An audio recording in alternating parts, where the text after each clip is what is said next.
Welcome to the video lecture series of the course Computer Organization and Architecture. I am Dr. Vivek Singh Verma, a professor in Information Technology Department, Ajay Kumar Garg Engineering College, Ghaziabad. I am the faculty of this course on Computer Organization and Architecture.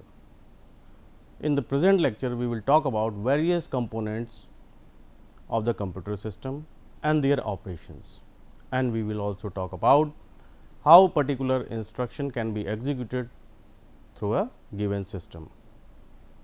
So, before going in detail of this lecture, let us have a clear differentiation between computer organization and architecture. To understand this, we can consider the example of house. We can utilize our house in a best way if it is designed properly. So, designing will come under the architecture part. In same way, in computer science, if our system is designed efficiently, then we can use its component in a very optimized way, and we can get maximum throughput and maximum performance. So, here architecture is dealing with the functional behavior of computer system. However, computer organization is related to structural relationship of these components, which are designed in architecture part. So, designing will take place in our computer architecture, and utilization of those components will take place in computer organization. So, obviously, designing will come first before its utilization. So, that is why computer architecture comes before the computer organization. There are various functional units in our system as shown in this figure: the input device, the output device, the memory, the ALU, arithmetic and logic unit, control unit and processor. The purpose of input device is to take input from the outside to the computer system, and output device is used to display your process data or the result, for example, monitor. And input device may be a type of keyboard or mouse, and memory component is basically used to store the data or instruction or intermediate results. The arithmetic logic unit is used to perform various arithmetical or logical operations. Various operations can be performed in this particular unit. And control unit is the heart of the system. It controls everything in the system. It generates various control signals to particular components to execute particular task. And these two components will come under a processor, means processor can be defined using these components. Now, various types of informations can be handled by computer system. What type of information? First, instruction or machine instructions. What do you mean by instructions? Because whatever operation has to be performed by the system, it is written in terms of program. Program is nothing but it is a set of instruction. Program is a set of instruction.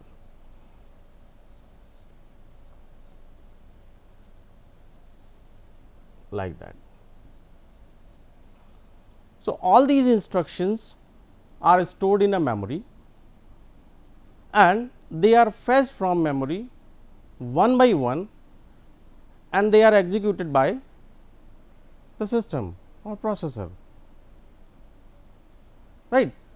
So, in a particular language, we have write a program or set of instruction, and that instruction is first fetched from the memory, and after fetching that instruction will be decoded, and after decoding accordingly various control signals are issued, and based on control signals different components of the system will perform their task, right. So, that is the first operation that governs the transfer of information within a computer as well as between the computer and its I/O device. So, here transformation of information is one task which is performed in the computer system. Transformation of information means the, for example, the instruction is fetched from memory to the processor. So, this is a transformation. The data which is taken from the input device, this is a transformation of information. So, this operation is performed in the system, transformation of information, and different type of operation, that is specify the arithmetic and logic operations to be performed. So, whatever arithmetical or logical operation is given in the instruction, that operation is to be performed by the system. So, this is again a work of the system, it is again processed in the system. As I said, program is a set of instruction which is stored in the memory, and instructions are stored in a particular sequence, and if particular instruction is having is required some data or operand, that data is also stored in the memory. So, that data needs to be fetched from main memory to be executed or to be required by particular instruction during execution. So, used as operands by the instruction, here the data or operands are required.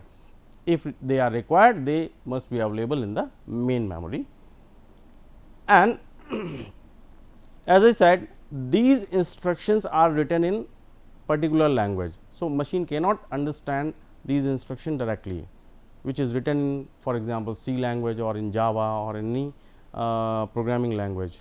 Machine can understand only in machine level language or in encoded form. So, instruction is fetched from main memory, then it is decoded. Decoded means it is converted in a sequence of 0 and 1. So, this sequence is passed to the processor, and accordingly control signals are issued and various micro operations are performed in the system. To execute any given instruction, various micro operations are performed. So, let us talk about next component, that is memory unit. It stores program and data. Program, as I said, is a set of instruction. So, these instructions are stored in main memory, and accordingly if data is required, that also be stored in main memory. So, there are two types of memory we see generally in the system, that is primary and secondary. Primary storage are smaller in size, they are faster than secondary. In the memory hierarchy, we see first the cache memory, the smallest memory which is inbuilt in the processor, and then main memory or primary memory comes, which is bigger than the cache and slower than the cache memory, but it is faster than the secondary memory, and the size of main memory is smaller than secondary memory, and this is used to store the data or instruction temporarily. So, program must be stored in memory while they are being executed. So, whatever program or instruction is to be executed by the processor, that program or instruction must stored in the main memory, and from main memory this instruction or program or set of instructions are fetched to the processor one by one in a sequence. So, these instructions basically stored in a set of words. So, chunk of words are fetched. To fetch one instruction, that means set of words or chunk of words are fetched and they are processed. And the secondary memory, which is large memory, the largest memory in the system and slower, and it is a cheaper memory. So, we will see in detail about such memories in memory unit module. So, let us talk about arithmetic and logic unit. The next component, arithmetic and logic unit. The main operation of this unit is to perform various arithmetical operations.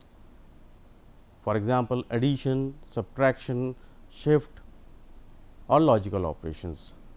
So, how these operations are performed? First, the instruction is fetched and it is decoded in the instruction decoder, and they are passed to the ALU. For example, I want to perform, or system has to perform C equals to A plus B. So, this operation will be performed in the ALU. So, here ALU will perform this operation of addition. So, two operands, that is A location data and B location data, is to be passed in the ALU, and ALU performs the addition operation and gives the output in terms of C, which is nothing but addition of two numbers. So, ALU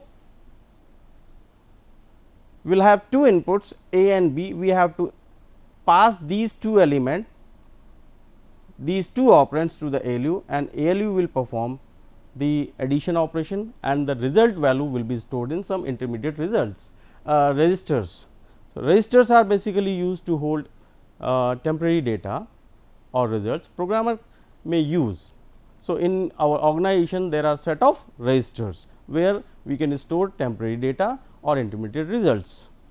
So, this is the fastest component in the processor, because due to using register we can control the ALU in a fast way, because register access is much faster than memory access.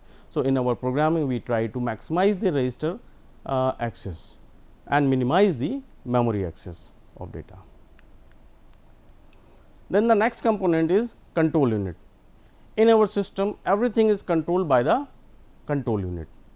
So, all computer operations are controlled by the control unit. The timing signals that govern the IO transfer are also generated by the control unit. So, whatever operation has to be performed in the system, it is controlled by the control unit. So, once the instruction is fetched and decoded, and accordingly the control unit will generate various micro signals or micro timing signals and instruct the other components to perform their task in a particular sequence. So, timing signal will also be generated and controlled by the control unit.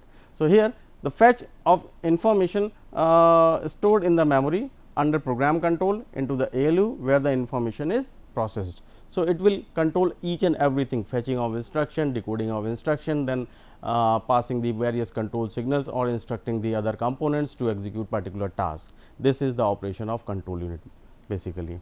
And finally, the output is processed, output the processed information, and it will also process the output, and that output is transferred to the output device, that is also controlled by the control unit. So, let us have a typical example of instruction execution.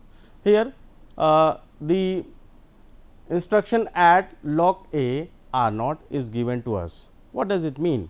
So, this particular instruction is given in assembly language, and the meaning of this instruction is, here we are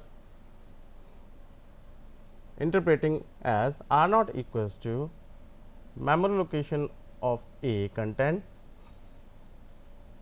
plus R naught. So, that means one operand is given in memory location A and another operand is given in register R naught, and ALU has to perform the addition operation of these two operands, and the result value will be stored in R naught. So, let us interpret this instruction. First, this instruction will be fetched from main memory and it is decoded.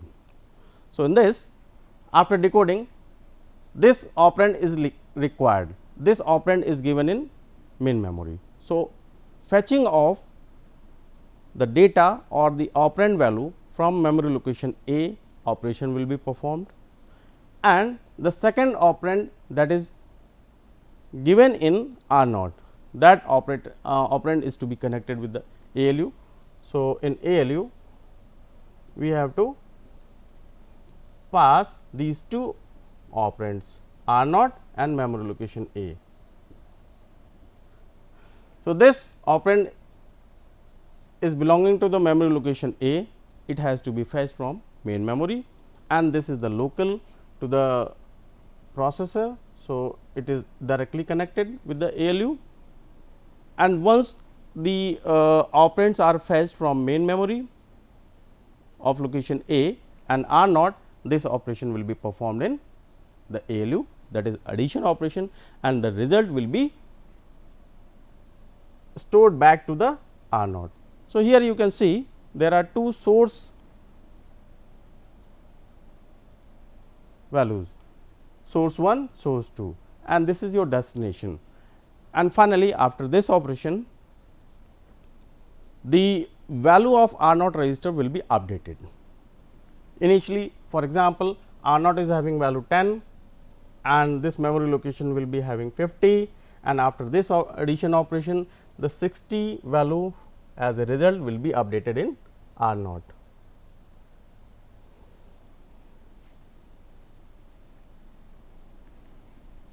So, in this way the instruction will be executed.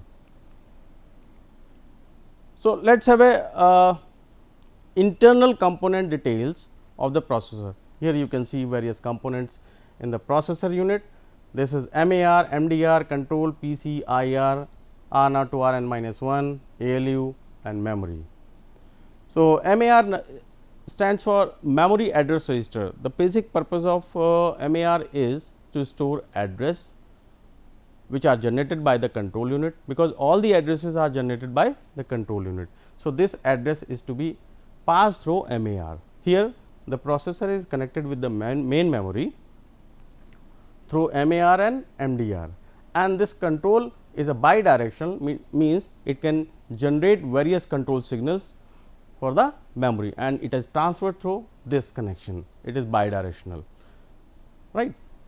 Okay. Now, in MAR we store, or whatever addresses are generated by the control unit is passed through MAR.